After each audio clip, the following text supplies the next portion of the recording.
Sí. Amén, aleluya. Unos, sí.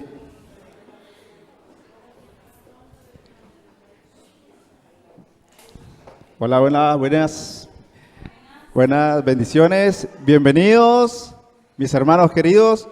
Un día más, un domingo más a esta casa, la casa del Señor, donde venimos dispuestos a adorar, a bendecir su santo nombre. Amén. Quiero compartir con ustedes una porción bíblica en el libro de Eclesiastés, capítulo 3.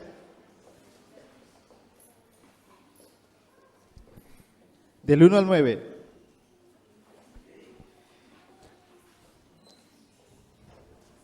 Dice, todo tiene su tiempo y todo lo que se quiere debajo del cielo tiene su hora.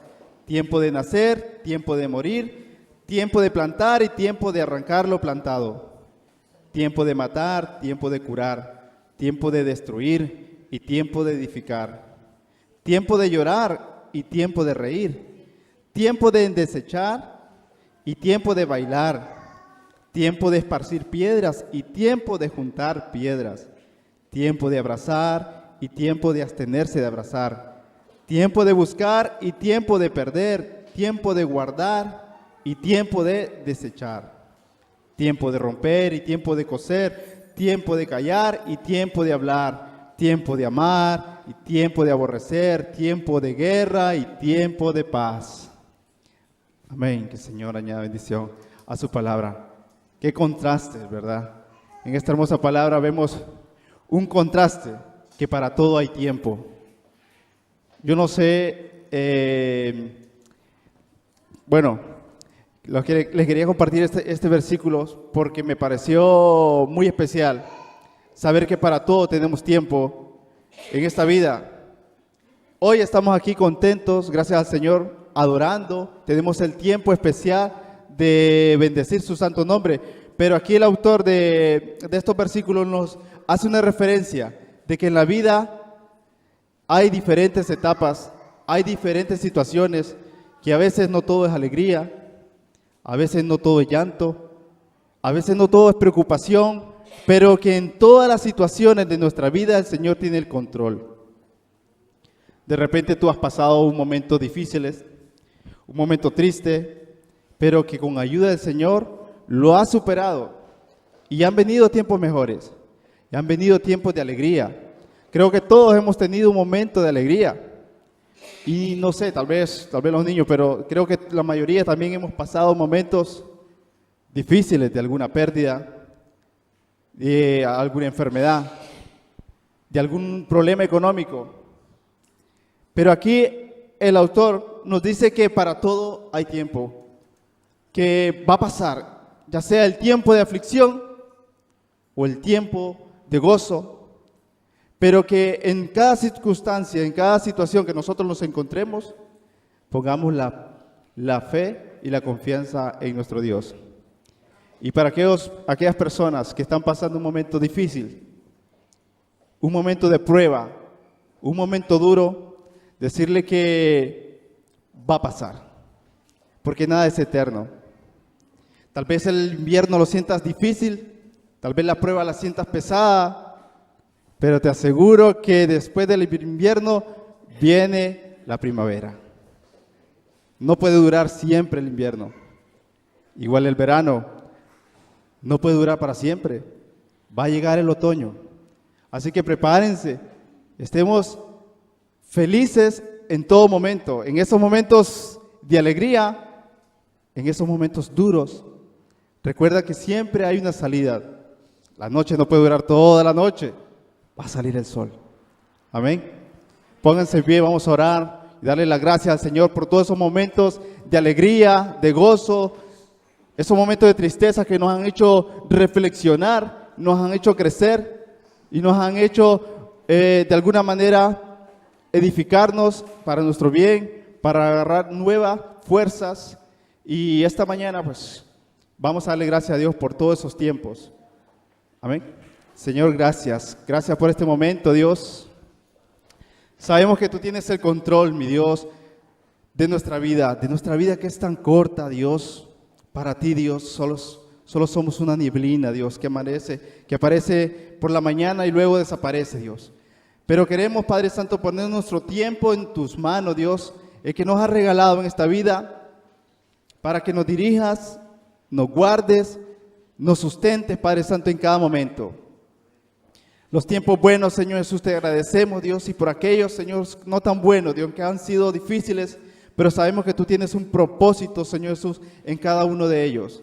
Ponemos nuestra confianza en ti, Dios, y no en nadie más, Dios, para que tú nos dirijas. Y sabemos, Señor Jesús, que aunque sea duro el invierno, pronto llega la primavera y viene el regocijo, Señor Jesús, porque tú, Señor Jesús, estás con nosotros.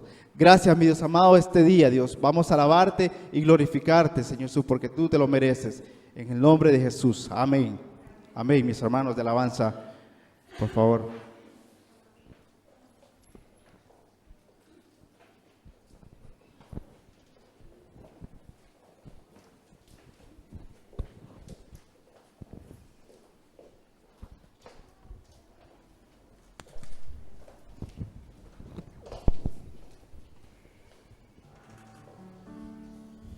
Con amor y con alegría vamos a adorar su santo nombre y a darle las gracias por todo lo que hace en nuestras vidas.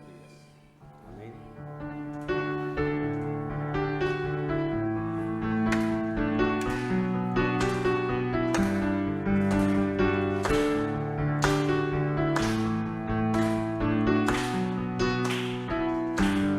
La victoria está en Jesús, nuestra bandera.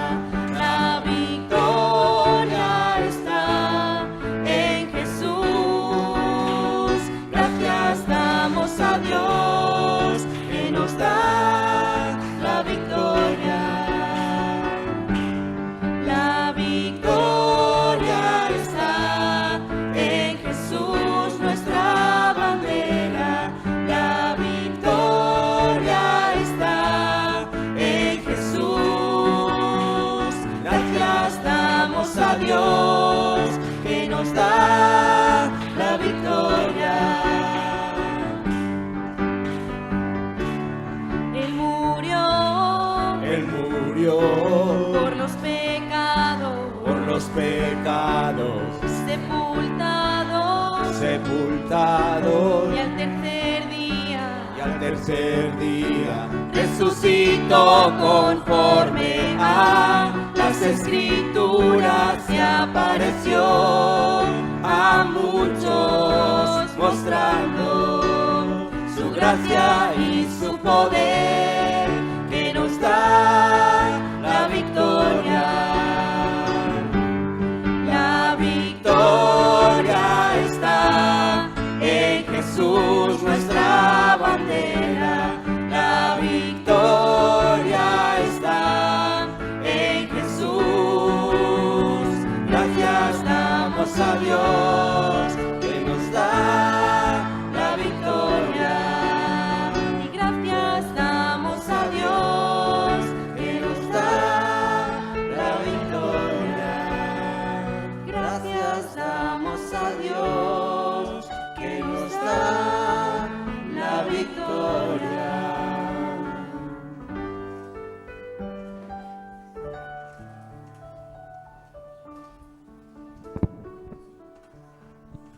Amén. La victoria nos da el Señor. Aleluya. Vamos a leer el Salmo 7, mi hermano. Salmo 7, continuando con el Salmo del domingo. Lo voy a leer en una versión diferente a la que leemos normalmente. Se llama lenguaje actual. Salmos 7, lenguaje actual. Pues me pareció un poco más clara, pero igual, si tú le quieres leer en la Reina Valera, lo puedes buscar ahí. Mi Dios, en ti confío. Sálvame de los que me persiguen. Líbrame de todos ellos. Si no me salvas, acabarán conmigo. Me despedazarán como leones. y nadie podrá librarme de ellos. Dios mío, ¿qué daño les hice? ¿Qué mal cometí? ¿Acaso le hice daño a mi amigo? ¿Acaso le quité algo a quien me maltrata sin razón? Si es así, deja que mi enemigo me persiga y me alcance. Deja que me arrastre por el suelo y que me ponga en vergüenza. Dios mío, siéntate ya en tu alto trono y rodeado de las naciones, declárame inocente. Enfréntate a la furia de mis enemigos y muéstrales tu enojo. Tú, Dios mío, eres el juez de los pueblos.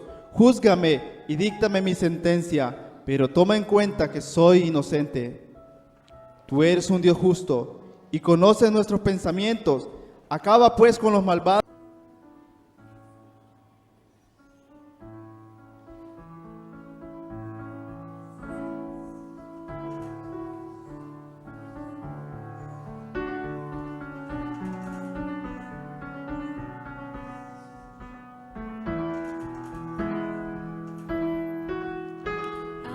Alto y sublime, que habita en la eternidad, y su nombre es el Santo de Israel, al que habita en las alturas y en la santidad, con el quebrantado y humilde de espíritu, para hacer vivir el espíritu humilde y para vivificar el corazón quebrantado. Sea la gloria, honor, alabanza y poder al que reina por los siglos, y su nombre santo es. El alto y sublime, que habita en la eternidad, y su nombre es el Santo de Israel, al que habita en las alturas y en la santidad, con el quebrantado y humilde de espíritu,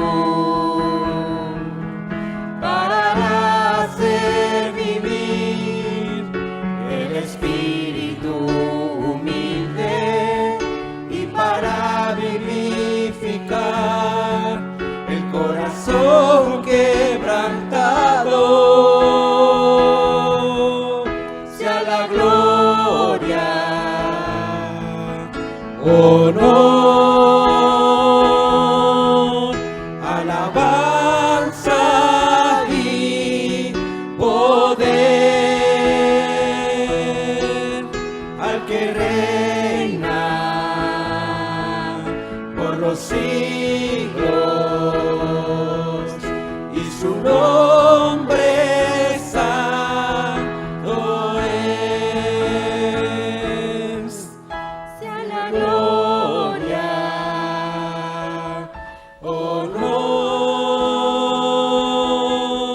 alabanza y poder al que reina por los siglos, y su nombre santo es, y su nombre santo es, y su nombre santo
damos paso a nuestro hermano Fernando, que nos trae la palabra. Abramos nuestros corazones para escuchar la palabra del Señor.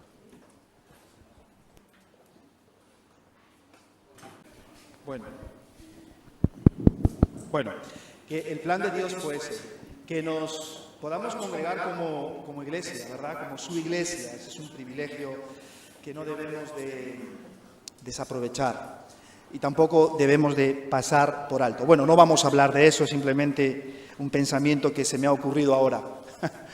Vamos a presentar la palabra del Señor y les invito, mis hermanos, a abrir la palabra de Dios en el libro de Mateo, capítulo 26, y vamos a estar considerando una narrativa que Mateo nos presenta en este capítulo, y hay cosas muy importantes que tenemos que considerar en esta mañana, hermanos, para nuestro crecimiento espiritual.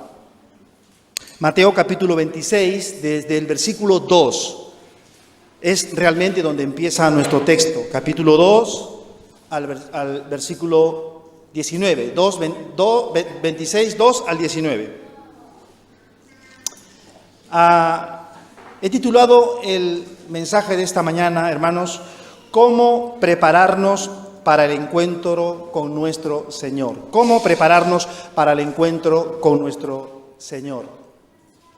Dice la palabra del Señor de la siguiente manera, yo estoy en Reina Valera. ¿Sabéis que dentro de 2 días se celebra la Pascua y el Hijo del Hombre será entregado para ser sacrificado? Entonces los principales sacerdotes, los escribas y los ancianos del pueblo se reunieron en el patio del sumo sacerdote llamado Caifás. Y tuvieron consejo para prender con engaño a Jesús y matarle. Pero decían, no durante la fiesta, para que no se haga alboroto en el pueblo. Y estando Jesús en Betania, en casa de Simón el leproso, vino a él una mujer con un vaso de alabastro de perfume de gran precio y lo derramó sobre la cabeza de él, estando sentado a la mesa. Al ver esto, los discípulos se enojaron, diciendo, ¿para qué este desperdicio? Porque esto se podía haber vendido a gran precio y haber dado a los pobres. Y entendiendo Jesús le dijo, ¿por qué molestáis a esta mujer? Pues ha hecho conmigo una buena obra.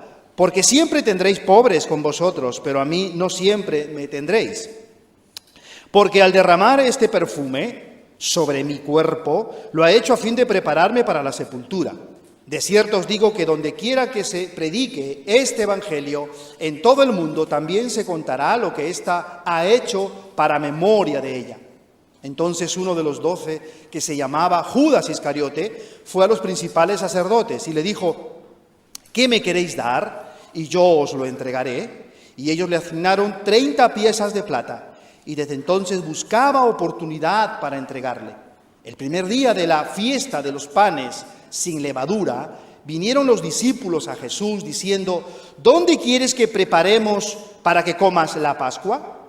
Y él dijo, id a la ciudad a cierto hombre y decirle, el maestro dice, mi tiempo está cercano, en tu casa celebraré la Pascua con mis discípulos.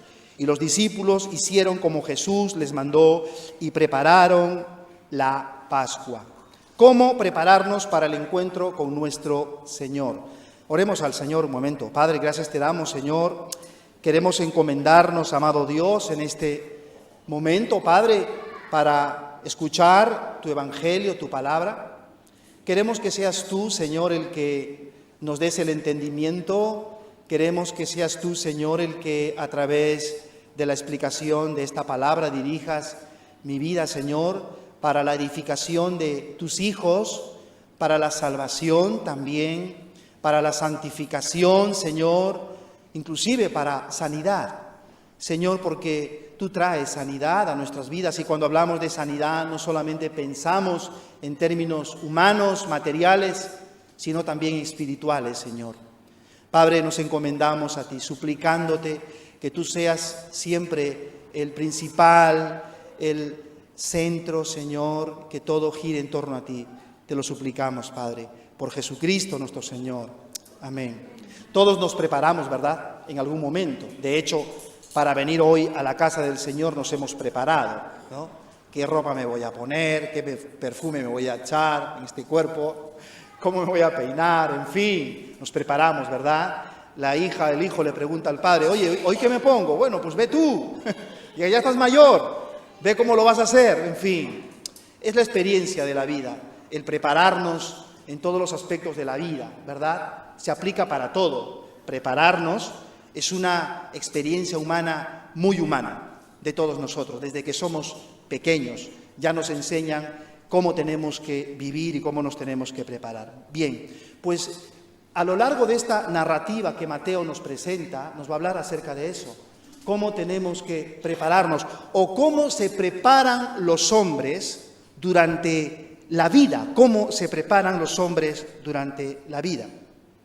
Ahora bien, esta narración que hemos leído es una narrativa, está compuesto en un género literario que se llama quiasmo.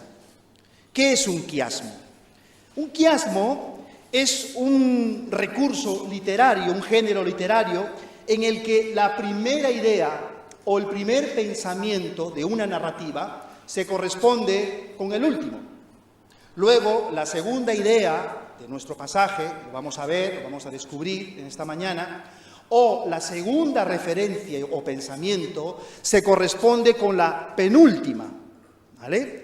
Y luego la tercera con la antepenúltima hasta llegar al centro de la narrativa, y así, de esta manera, es que en los quiasmos bíblicos esta es la clave para poder entender todo el conjunto o el mensaje que el escritor, en este caso Mateo, nos está queriendo transmitir. Y tú te preguntarás por qué Mateo, en el siglo I, usa esta forma de escribir o de transmitirnos un mensaje. Pues, ¿por qué? Porque en el siglo I no existían párrafos como tenemos hoy en nuestra Biblia. Tenemos párrafos, tenemos divisiones, ni siquiera tenían signos de puntuación. Entonces, si el escritor, como en este caso Mateo, nos quería transmitir una enseñanza, un mensaje, o nos quería dar un énfasis especial sobre algún mensaje o sobre alguna cosa que él quería transmitir, lo hacía a través de recursos literarios,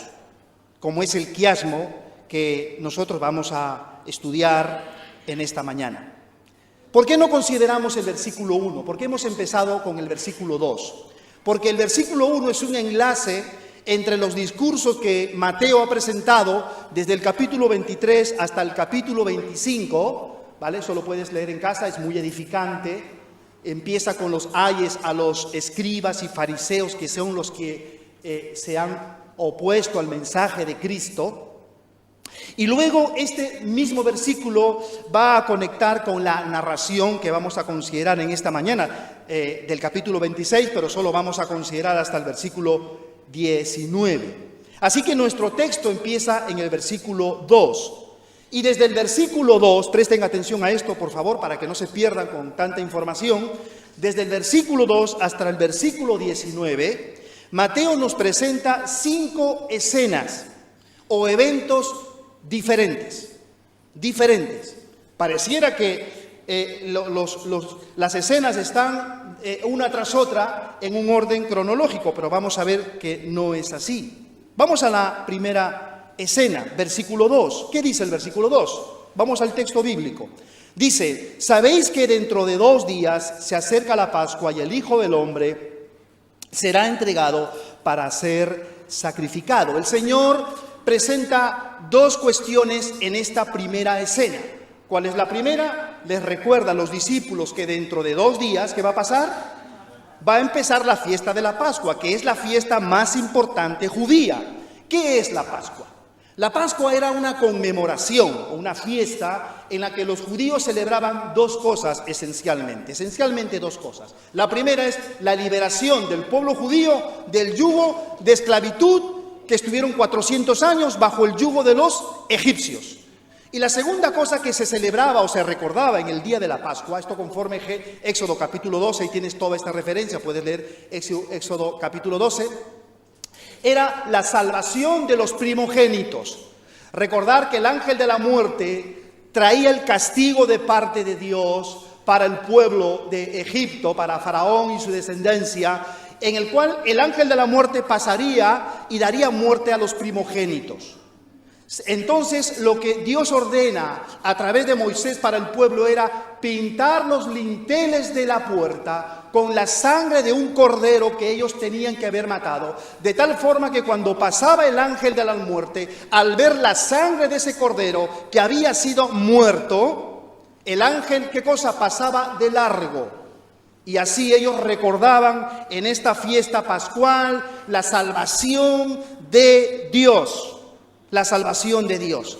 Ahora, en este pasaje bíblico, el Señor Jesucristo no solamente les recuerda que dentro de 2 días se va a celebrar, como todos los años, la fiesta de la Pascua, sino que en ese día, dentro de 2 días, pasado esos 2 días, el Hijo del Hombre iba a ser entregado y iba a ser crucificado. Y vemos en este pasaje que Mateo está presentando a Jesucristo, quien se está identificando su muerte con la fiesta de la Pascua. Tener en mente siempre la muerte de un cordero. ¿Por qué? ¿Por qué Jesús tenía que morir? Porque Jesús es el Cordero de Dios, enviado por Dios el Padre para quitar el pecado del mundo. Juan 1:29. Y así rescatarnos de la esclavitud de Egipto. Esto es el pecado. Llevarnos por el desierto de nuestra vida, hacia la tierra prometida. ¿A quiénes lleva Dios hacia la tierra prometida? Hacia su pueblo escogido. Entonces Jesús es el cumplimiento del Cordero Pascual. Ese cordero que los judíos mataban todos los años. Ese cordero que les recordaba a los judíos la salvación doble de Dios. Ese cordero que les hacía pensar a los judíos acerca del amor y la gracia y el pacto de Dios. Ese cordero es Jesucristo. En 1 Corintios capítulo 5, versículo 7, la segunda parte, dice: porque nuestra Pascua, que es Cristo, ya fue sacrificado por nosotros. La segunda escena lo encontramos en el versículo 3 al versículo 5. Esta segunda escena se lleva a cabo en el patio de la casa del sumo sacerdote Caifás. Fijaos lo que dice el texto. Entonces, los principales sacerdotes, los escribas y los ancianos del pueblo, estos son los que representaban en el Sanedrín, se reunieron en el patio del sumo sacerdote llamado Caifás y tuvieron consejo para prender con engaño a Jesús y matarle. Pero decían: no durante la fiesta, para que no se haga alboroto en el pueblo. Ellos ya habían decidido asesinar a Jesús. Pero en esta segunda escena, Mateo también presenta el complot de parte de los enemigos de Jesús de 2 maneras. ¿Cuál es el plan? Ellos ya habían decidido matar a Jesús, pero la pregunta es: ¿cómo lo vamos a matar? ¿Cómo le vamos a asesinar? Pues dice el texto bíblico, tuvieron consejo para prender con engaño a Jesús. Habían planeado engañarle de alguna manera, llevarlo a un lugar oculto donde no habría mucha gente, porque Jesús tenía muchos seguidores, Jesús había hecho muchos milagros. Jesús era considerado profeta, un hombre venerado en ese tiempo, y para evitar el escándalo deciden una doble forma de asesinar a Jesús: hacerlo secretamente, engañándole. Estos son los ancianos, estos son los líderes religiosos del tiempo de Jesús. Son los que son llamados a instruir al pueblo en las cosas santas de Dios, pero se están reuniendo para asesinar a un hombre justo. La tercera escena la encontramos en el versículo 6 al versículo 13, esta es la más extensa. Y esta nos lleva al ungimiento de Jesús. Una mujer anónima. En Mateo no le pone nombre, pero Juan capítulo 12 sí le pone nombre en el versículo 1. Esta mujer no es nada más y nada menos que la hermana de Lázaro, hermana de Marta. Juan capítulo 12, versículo 1 al 8, tienes ahí esa referencia. Y esta mujer lo que hace en esta tercera escena es derramar un frasco de perfume. Era un perfume hecho de nardo puro, de gran valor, de muchísimo valor. De hecho, que Juan nos presenta que a Judas, que era el economista, el que estaba enterado de todo, inclusive sabía más o menos aproximadamente en cuánto se pudo haber vendido este perfume. 300 denarios, es mucho dinero, es una burrada de dinero. Y esta mujer se presenta, dice, y estando Jesús en Betania, en casa de Simón el leproso, es un hombre que había sido sanado por el Señor. Probablemente este hombre, en gratitud, está celebrando una comida para Jesús. Está celebrándole y le está recibiendo con cariño, con amor. Le ha reconocido no solamente como profeta, sino como Señor, y le está honrando. Y ahí aparece esta mujer en ese momento y derrama el perfume sobre su cabeza. Mateo y Marcos dicen que esta mujer derramó el perfume sobre su cabeza. Juan dice que derramó sobre los pies. Y la idea es que el perfume fue derramado en la cabeza, todo el perfume completamente cayó por los hombros y cayó hasta los pies. Y cuando esta mujer hizo ese gesto, esa acción de adoración, Mateo describe que los discípulos se enojaron mucho. Algunos discípulos se enojaron mucho. Juan va a decir que nos da una pista para dar a entender que el instigador de esa crítica, de esa murmuración fue Judas. Y se enojaron, diciendo, pero ¿qué desperdicio es este?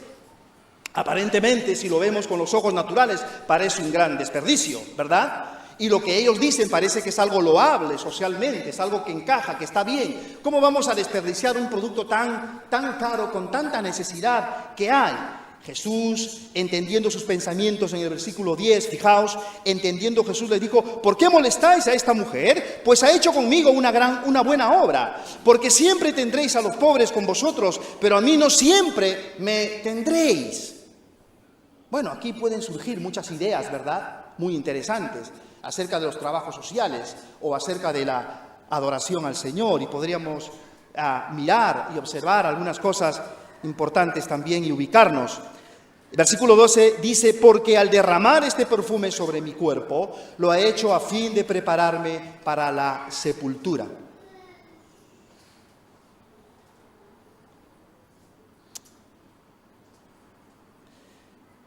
Vamos a la cuarta escena. La cuarta escena la encontramos en el versículo 14 al versículo 16. Deliberadamente el escritor Mateo está ubicando esta escena, la cuarta escena de Judas, después del ungimiento de Jesús. Fijaos que en la tercera escena, algunos discípulos se enojan porque Jesús es ungido con un perfume carísimo. Ahora Mateo nos lleva a una cuarta escena y nos presenta a este discípulo. Este es discípulo de Jesús. Y vamos a considerar también eso en esta mañana. Versículo 14, entonces uno de los 12, que se llamaba Judas Iscariote, fue a los principales sacerdotes y les dijo, ¿qué me queréis dar? Y yo los entregaré. Y ellos le asignaron 30 piezas de plata, que según la ley era el precio de un esclavo. Y desde entonces buscaba oportunidad para entregarle. Él también sabía que el plan era entregar a Jesús en secreto. Esta referencia la tienes en Juan, capítulo 12, versículo 4 al versículo 7. Y la quinta escena, versículo 17 y 19. El primer día de la fiesta de los panes, esto es de los ácimos, sin levadura, vinieron los discípulos a Jesús diciendo, ¿dónde quieres que preparemos para que comas la Pascua? Los discípulos no se habían olvidado de lo que Jesús les había dicho hacía 2 días. Los discípulos, probablemente Juan y Pedro, tenían en su memoria, en su mente, las palabras de Jesús. Y se acercan a Jesús, pasado 2 días, ahora estamos en el versículo 17, 2 días después, probablemente el día jueves de la Semana Santa. Y los discípulos dicen, oye, Jesús hace 2 días nos habló acerca de la Pascua, pues ya estamos en el día de la preparación de la Pascua. Y se acercan a Jesús y le preguntan, Señor, ¿dónde quieres que preparemos la Pascua? No le preguntan, ¿cómo quieres que lo preparemos? Porque ellos sabían cómo hacerlo como judíos. Pero le dicen a Jesús, ¿dónde quieres que preparemos la Pascua? Versículo 18, y él, es decir, Jesús, les dijo, id a la ciudad a cierto hombre y decidle, en otro evangelio dice, un hombre que lleva un cántaro. El maestro dice, mi tiempo está cerca. En tu casa celebraré la Pascua con mis discípulos. Y los discípulos hicieron como Jesús les mandó y prepararon la Pascua. Esta es la quinta escena. Nuevamente el Señor Jesucristo, al igual que en el versículo 2, identifica su muerte con la Pascua. Entonces, la estructura de estos 5 episodios, la estructura de esta narrativa, es la siguiente. Hemos dicho que esta estructura, esta forma de narrar de Mateo es un quiasmo. Y hemos dicho que es un quiasmo. No sé si os acordáis. Pero vamos a identificarlo. Fijaos, versículo 2. Encontramos Pascua y muerte de Jesús. Versículo 17 al 19. Pascua y muerte de Jesús. Versículo 3 y 4. Sacerdotes y ancianos preparando el asesinato de Jesús. Versículo 14 al 16. Judas se une a este complot preparando la traición de Jesús. ¿Veis la relación? ¿Veis la relación? Pascua y muerte de Jesús, versículo 2. Pascua y muerte de Jesús, versículo 17 al 19.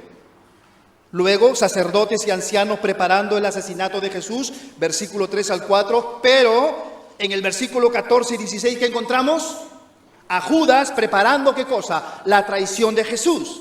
Y en el medio de estas dos relaciones, conexiones, ¿a quién encontramos?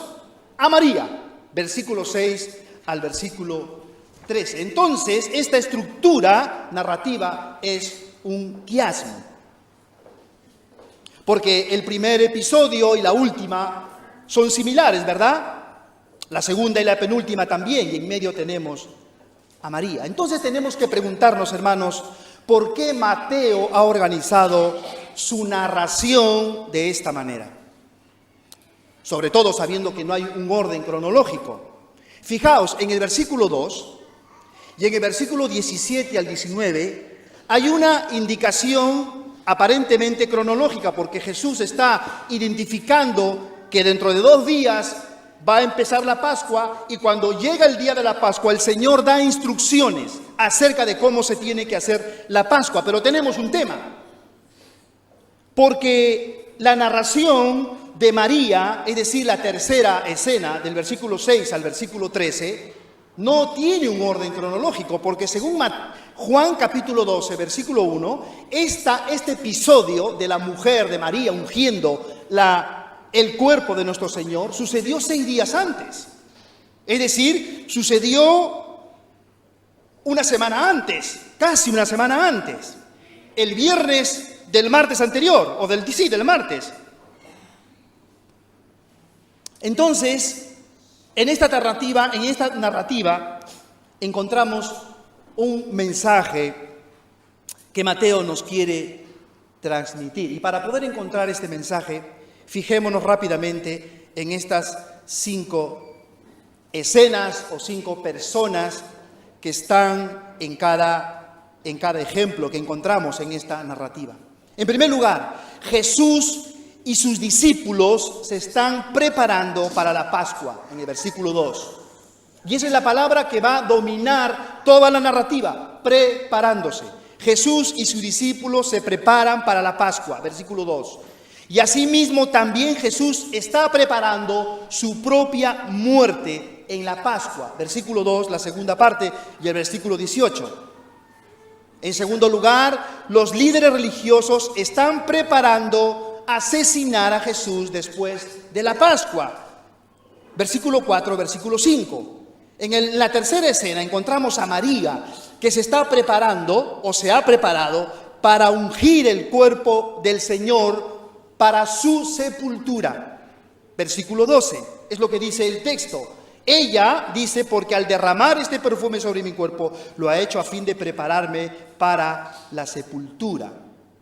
En la cuarta escena, Judas está preparando una oferta de 30 piezas de plata para entregar a Jesús y preparar el momento oportuno para hacerlo. Y en la quinta escena, Jesús da instrucciones para preparar la cena pascual y preparar a los discípulos para que encuentren al dueño anónimo de la casa donde comerán la cena. Entonces, hermanos, encontramos en estas 5 escenas que todos se están preparando para algo. Todos se están preparando para algo. En estas escenas hay un principio,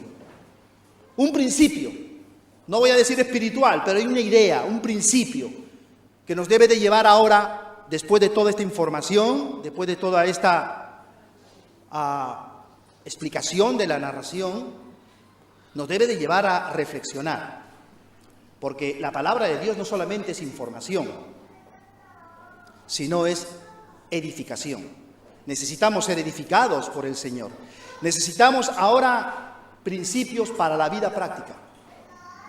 Entonces, hermanos, en estas escenas hay un principio para la vida práctica, es verdad, y es este.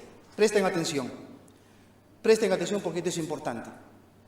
Todos los hombres, todos, ya no hablo solamente en contexto cristiano, evangélico, todos los hombres nos preparamos siempre para algo. Los que van al cielo, los que están en Cristo, también los que están en el infierno y los que van al infierno.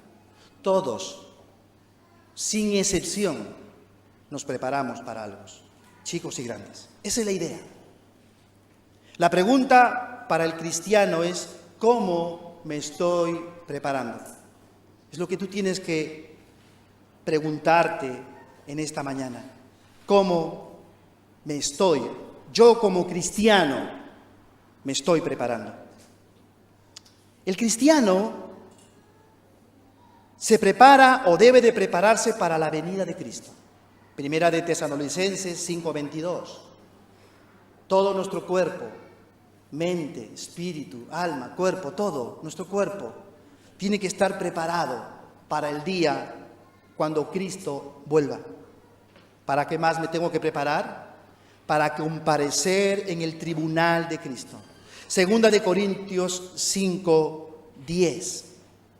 Porque es necesario que todos comparezcamos ante el tribunal de Cristo para que cada uno reciba según lo que ha hecho mientras estaba en el cuerpo, sea bueno o sea malo. Todos. El cristiano debe de prepararse. Nos debemos de preparar para recibir la corona incorruptible de gloria. Primera de Pedro, capítulo 5, versículo 4.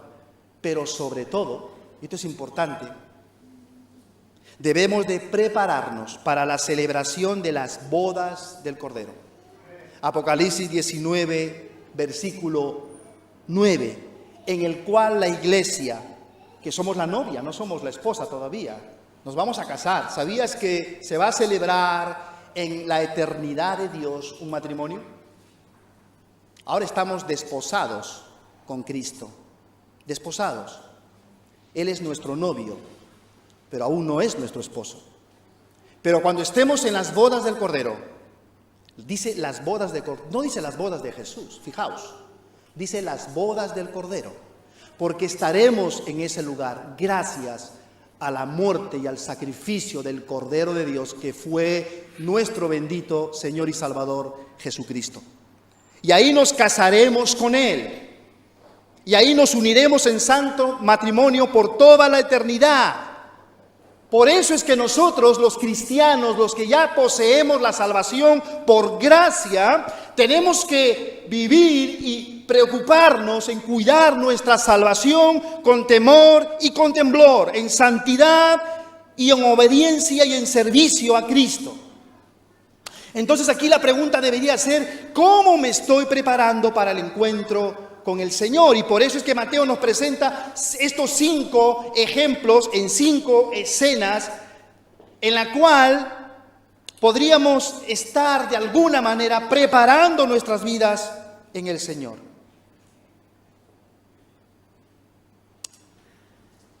Consideremos los 5 ejemplos, pero no te olvides de la primera pregunta. ¿Cómo me estoy preparando? Sabiendo que todos, de alguna manera, nos preparamos para algo. El primer grupo y el segundo grupo que vamos a considerar son los más, digamos, negativos, que esperamos que ninguno de los que están aquí estén imitando ese ejemplo. Y el primer grupo son los que no querían que Jesús reinara sobre ellos. Bueno, la frase ya salta, ¿verdad? Rápidamente, y nuestro cerebro ya los ubica rápidamente. ¿Quiénes eran? Los sacerdotes, escribas y ancianos. Versículo 3 y 5.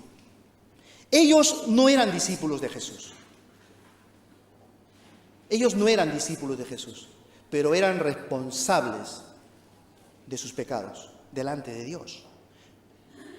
Ellos eran muy religiosos, muy estrictos en la ley y sus tradiciones. Iban al templo puntualmente, como probablemente algún religioso que va a misa todos los domingos, o un cristiano que probablemente, si se dice ser cristiano, y va a la iglesia regularmente. Daban sus diezmos de todo, ayunaban y daban limosnas, oraban y hacían oraciones larguísimas en público y celebraban todas las fiestas sagradas. Eran religiosos. Pero no quisieron que Jesús reinara sobre ellos. Cumplían todas las cosas a rajatabla. Creían en Dios. Fijaos que en estas 5 escenas, todos creen en Dios. Todos, de alguna manera, comparten casi lo mismo. Entonces aquí Mateo está haciendo ciertas diferencias entre un grupo y otro y nos sitúa a cada uno de los que estamos aquí. Y esto mismo les pasa a muchos que tienen una profesión cristiana, hablando ya en contexto cristiano. Pueden creer en la santidad de Dios, en la soberanía de Dios, pueden cantar y alabar al Señor, y eso es muy bueno. Mas, sin embargo, en el fondo de su corazón, Cristo no está reinando. Por eso es que viven como viven los del mundo. Por eso es que practican las cosas del mundo, pero sin embargo dicen conocer a Dios. Sin embargo confiesan a Dios. Sin embargo confiesan a Jesucristo. Sin embargo conocen ciertas doctrinas fundamentales de la palabra de Dios, pero Cristo no está reinando en sus vidas. ¡Qué tragedia!, diría un hermano al respecto. Pasar toda una vida asistiendo a los cultos. ¡Qué tragedia sería haber conocido a Cristo! ¡Qué tragedia sería haber nacido para que en el día del juicio Cristo te diga: ¿quién eres tú? Si yo no te conozco. Pero si yo estuve en los aniversarios de la iglesia, si yo iba a la iglesia, yo daba mis diezmos, yo ofrendaba porque el pastor decía que eso es bueno, porque el pastor decía que si tú diezmas, Dios te va a dar 10 veces más y todo ese cuento. Pero si yo pensaba que esto era así, yo no te conozco. Apartaos de mí, hacedores de maldad. Esto es muy fuerte, ¿verdad? Esto es muy fuerte, muy trágico, que debería de, hermanos, en esta mañana invitarnos a reflexionar profundamente. El segundo ejemplo, la segunda escena, es Judas, versículo 14 al 16. Este fue discípulo de Jesús. Eso es lo más bravo. Este fue discípulo de Jesús. Este conoció a Jesús. Tuvo autoridad de parte de Jesús. Este predicó el evangelio verdadero. Este no predicó un evangelio falso. Este no era de la teología de la prosperidad. Esto no era de la teología de la manipulación. Esto no era de la teología rara que a veces escuchamos por ahí. No, este tenía buena teología. Este oraba por los enfermos. Probablemente muchos enfermos se sanaron cuando él oró en el nombre de Jesús. Tenía apariencia de ser un buen discípulo al principio. Dentro del círculo apostólico, él era el contable, es decir, el encargado de las finanzas para la manutención de Jesús y de los demás discípulos, pero según Juan 12:6, dice la palabra de Dios que él era ladrón. Él robaba al Señor. Es decir, esto nos hace pensar que en algún momento en la vida de este hombre, su vida cambió. Y cuando su vida cambió, porque hermano, las cosas no surgen de la noche a la mañana, así porque así, ¿verdad? Todo tiene un proceso. Normalmente es un proceso mental que está motivado por una serie de situaciones que afectan tu vida. Cuando un hombre deja a su mujer, por poner ese ejemplo, no lo hace de la noche a la mañana, ¿verdad? Hay un proceso que desemboca en una tragedia. Podríamos poner muchísimos ejemplos más, cómo terminan ciertas desgracias en las experiencias de los seres humanos. Este hombre no se transformó en ladrón de la noche a la mañana. La Escritura no nos da esa información. Los evangelistas ocultan esa información, pero Juan es enfático, dice, él era ladrón. Esa era la característica principal en el carácter de Judas Iscariote. Él era ladrón. Y en algún momento, después de ese decaimiento mental, moral, espiritual, utilizó el Evangelio para su propia conveniencia. Vio en el Evangelio una oportunidad de prosperar, de crecer, de hacerse importante, de hacerse fuerte. ¿Entendéis por qué Mateo coloca la escena después del ungimiento de María? Y cómo algunos discípulos se habían enfadado. Pues uno de ellos era este. Se enfadó muchísimo. Eso fue la gota que colmó el vaso en su carácter. Dijo, basta, no puedo más. Seguir a Jesús es un camino muy difícil. Yo creo que este Jesús no va a ganar la guerra. Yo creo que los líderes son más poderosos con él. Me uno al grupo de los más poderosos. Bueno, pero antes de unirme a los más poderosos, alguna ventaja tengo que sacar. Algún beneficio tengo que llevarme al bolsillo.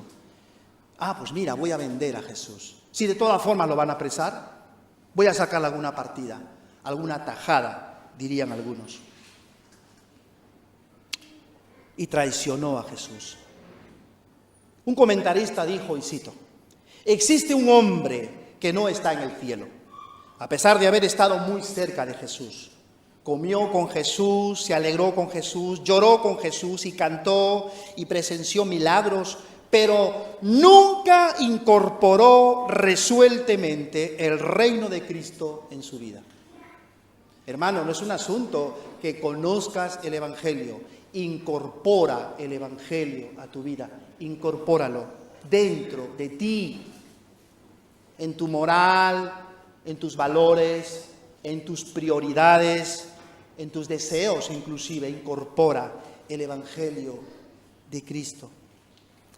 Nunca incorporó resueltamente el reino de Cristo en su vida. Me encanta este comentario. Y dice este comentarista, Judas vivió con Cristo, pero no en Cristo. Esa fue su condenación. ¿Captáis la idea? No es un asunto de caminar con los hermanos, que eso es buenísimo, sano, edificante, pero en realidad lo más importante es que estemos en Cristo Jesús. Pablo mismo experimentó el abandono y la traición de algunos de sus discípulos. En 2 de Timoteo, capítulo 4, versículo 10, dice, porque Demas me ha desamparado amando este mundo. También denunció a aquellos falsos maestros que toman la piedad como fuente de ganancia. 1 de Timoteo capítulo 6, versículo 5.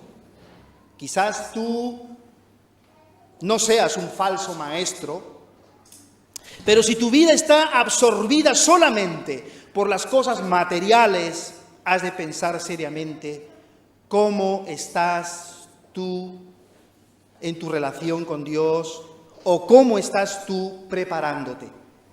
El tercer ejemplo son los discípulos obedientes. Eso ya es más bonito, ¿verdad? Esto ya es más motivador. Versículo 2, versículo 17 y hasta el versículo 19. Los discípulos obedientes. Fijaos lo que dice el pasaje. El primer día de la fiesta de los panes sin levadura, vinieron los discípulos a Jesús diciéndole: ¿dónde quieres que preparemos para que comas la Pascua? La pregunta se recuerda a los discípulos, ¿verdad? Y él dijo: id a la ciudad a cierto hombre y decirle: el maestro dice, mi tiempo está cerca en tu casa, celebraré la Pascua con mis discípulos. Y los discípulos, eso es interesante, hicieron como Jesús les mandó y prepararon la Pascua. Fueron muy obedientes. Pero hay un detalle que aquí Mateo nos está queriendo transmitir. Hay una cosa, en el versículo 2, Jesús dijo dos cosas. ¿O dijo una? Dijo dos, ¿verdad? Dijo: dentro de 2 días se va a celebrar la Pascua, pero ¿qué más? Y el Hijo del Hombre será entregado y sacrificado. Estos discípulos tenían todo el chip judío, todos los años celebraban la Pascua, sabían que era parte de la ley de Dios, y pasado 2 días, un jueves por la mañana del Jueves Santo, le dicen: Jesús, ¿dónde quieres que te preparemos la Pascua?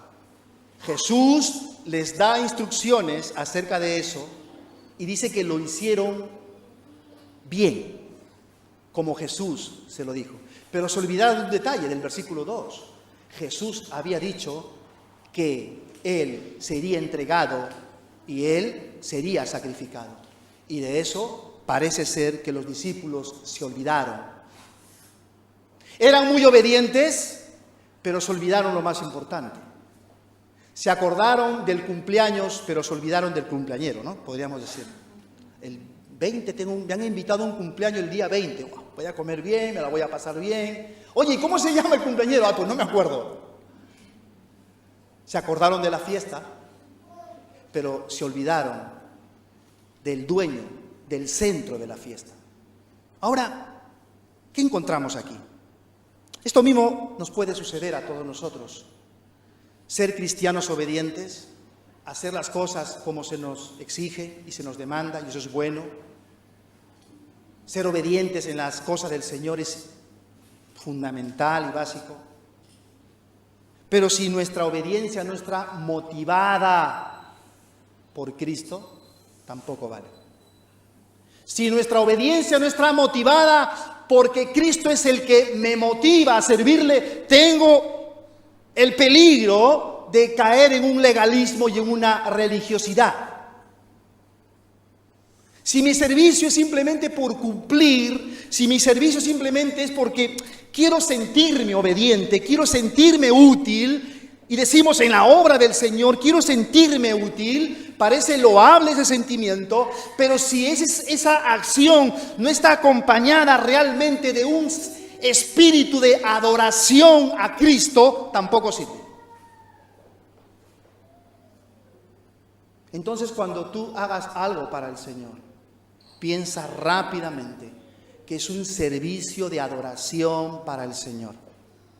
Es para Él, ¿verdad? Es para su gloria. Es porque Él lo dio todo por ti. De eso vamos a tratar al final. Es el tercer ejemplo. Cuarto ejemplo.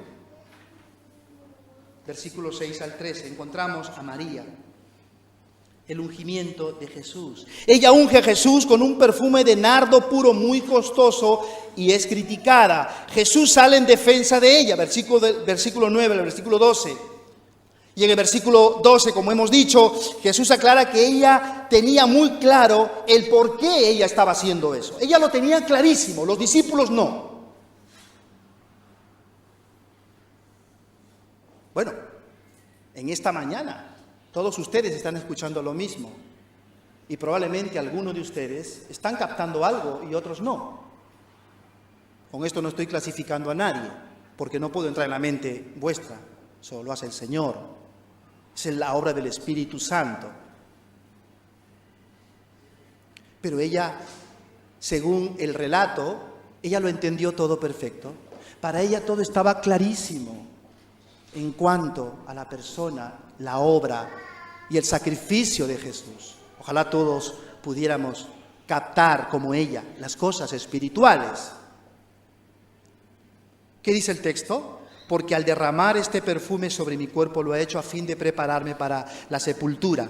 María vació todo el perfume sobre la cabeza de Jesús y este perfume cayó por todo su cuerpo hasta los pies. Ahora bien, un ungimiento en ese tiempo nunca se realizaba antes de morir, sino después. El ungimiento se hacía sobre los muertos, ¿verdad? En el tiempo judío, no sé, no he revisado en otras culturas, probablemente. Sería la costumbre. El muerto, una vez ahí tirado, era cubierto con cosas que ellos tenían y luego sobre eso se le ungía con perfume. Era la tradición, la costumbre. Pero esta mujer unge a Jesús antes de haber muerto porque ella lo vio, porque ella entendió. Porque María, a diferencia de los discípulos, captó la trascendencia salvífica de la muerte de Jesús. Esto es importante y aquí me quiero detener. Hermano, ¿tú has entendido la trascendencia de la muerte de Jesús? ¿O lo ves como lo ven los católicos? ¿O como lo ven los religiosos? Sí, bueno, Jesús murió, sí. Bueno, ahora yo soy salvo, soy hijo de Dios. Todos somos hijos de Dios. Él murió, pobrecito. Y soltamos una lágrima. ¿Lo ves así? ¿Entiendes la trascendencia de la muerte de Jesús? Te digo una cosa, cuando vamos al relato de la Biblia, todos los hombres usados por el Señor entendieron la trascendencia de la muerte de Jesús y lo dejaron todo. Lo dejaron todo. Esta María es la que estaba a los pies de Jesús oyendo la palabra. Lucas 10, 38 al 42. Aconteció que yendo de camino entró en una aldea y una mujer llamada Marta le recibió en casa. Esta tenía una hermana que se llamaba María, la cual sentándose a los pies de Jesús oía su palabra, pero Marta se preocupaba en muchos quehaceres y acercándose dijo: Señor, ¿no te da cuidado que mi hermana me deje servir sola? Dile pues que me ayude. Respondiendo Jesús le dijo: Marta, Marta. Esta es una llamada tierna, ¿verdad? Marta, Marta, afanada y turbada, estás con muchas cosas, pero solo una cosa es necesaria. Y María ha escogido la buena parte, la cual no le será quitada. María llegó a las profundidades espirituales en su comunión con Jesús. Nuestra preparación espiritual no debe de descansar solamente en una larga lista de cosas. Me encantó muchísimo lo que nos predicó este hermano el domingo pasado. Me he olvidado su nombre. Y él nos comentó algo que me quedó, y dijo, probablemente ustedes se acuerden, dijo algo así como cuando instruimos a los hijos, no es solamente darle una lista de cosas, dile por qué lo tienen que hacer, muéstrales a Cristo. No es un asunto solamente de hacer una lista de cosas para ser mejores cristianos o mejores evangélicos o mejores esposos o mejores trabajadores. No, esa no es la idea. Sino que tenemos que pasar primeramente tiempo con Jesús. Tener en todo momento presente al Señor, orando fervientemente, meditando y reflexionando seria y profundamente en su palabra. Es lo que tenemos que hacer si queremos entender profundidades espirituales. Ahora llegamos a la quinta escena y terminamos.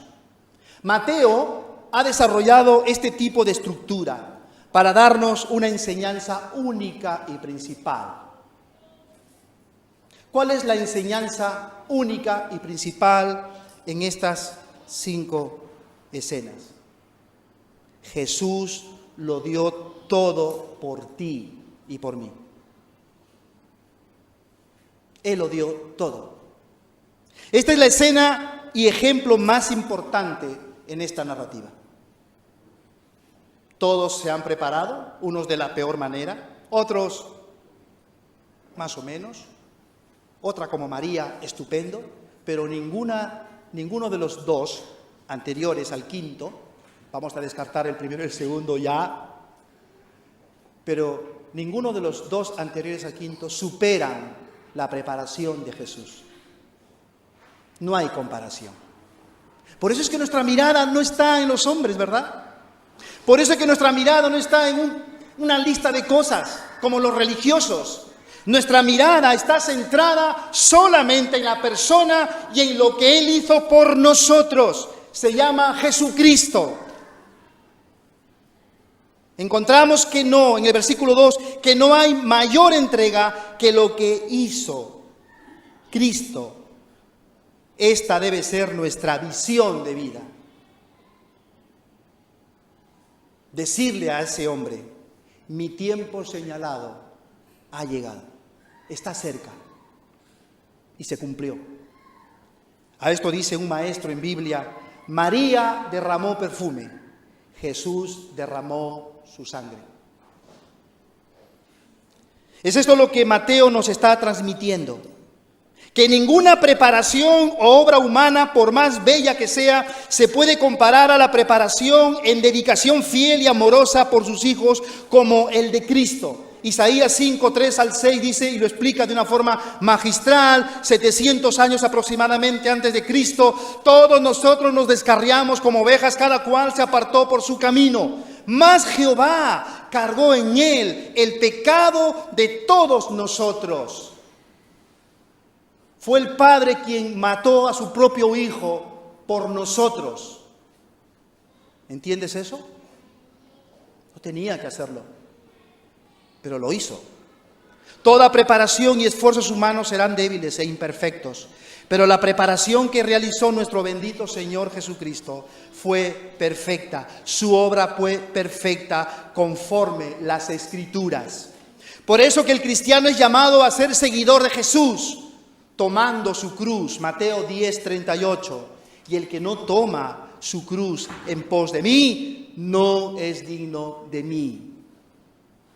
Algún pastor por ahí dijo, hay una mala forma de entender este pasaje porque a veces estamos pensando en que tenemos que sufrir, tenemos que dejar cosas, y siempre estamos clasificando cosas, ¿no? No, el que toma su cruz es abandonarte totalmente para Cristo. Es difícil.